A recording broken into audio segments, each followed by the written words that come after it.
அனைவருக்கும் வணக்கம். என் பெயர் ஏகே மிருதுலா குமரவேல். நான் இப்போ டெய்லி ஒரு கதை தான் சொல்லியிருப்பேன். ஆனால் இப்போ ஒரு 3 திருக்குறள் சொல்ல போகிறேன். அந்த கதையெல்லாம் வந்துருக்கோன்னு நினைக்கிறேன். இங்கே பாருங்கள். நிறையுடைமை நீங்காமை வேண்டின். இப்போ ஸ்டார்ட் பண்ணுறேன், ஓகேவா? நிறையுடைமை நீங்காமை வேண்டின் குறையுமை போற்றி வளர்க்கப்படும். பொருள்: நிறையுடையவராக இருக்கும் தன்மை தம்மை விட்டு நீங்காமல் இருக்க வேண்டுமானால் பொறுமையை போற்றி ஒழுக்கப்படும். நம்ம நிறையுடையவராக இருக்கும், நம்மக்கிட்ட தன்மை இருக்கும், அது நீங்காமல் இருக்க அப்போ நம்ம பொறுமையாக யோசிக்கணும். சரி, 2வது குறள்: எப்பொருள் யாராவை கேட்பினும் அப்பொருள் மெய்ப்பொருள் காண்பது அறிவு.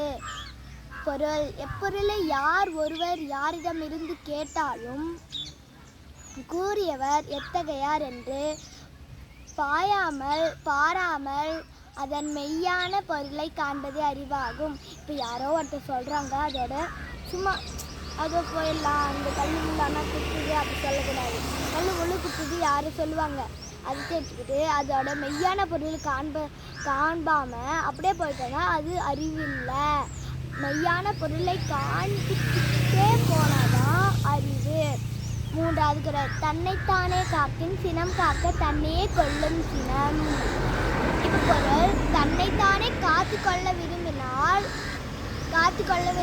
கோபத்தை கட்டுப்படுத்தி காத்து கொள்ள வேண்டும். அவ்வாறு காத்து கொள்ளாவிட்டால் கோபம் தன்னை அழித்துவிடும்.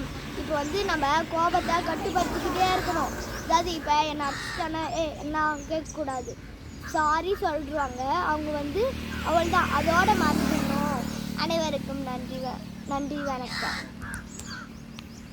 பாய்.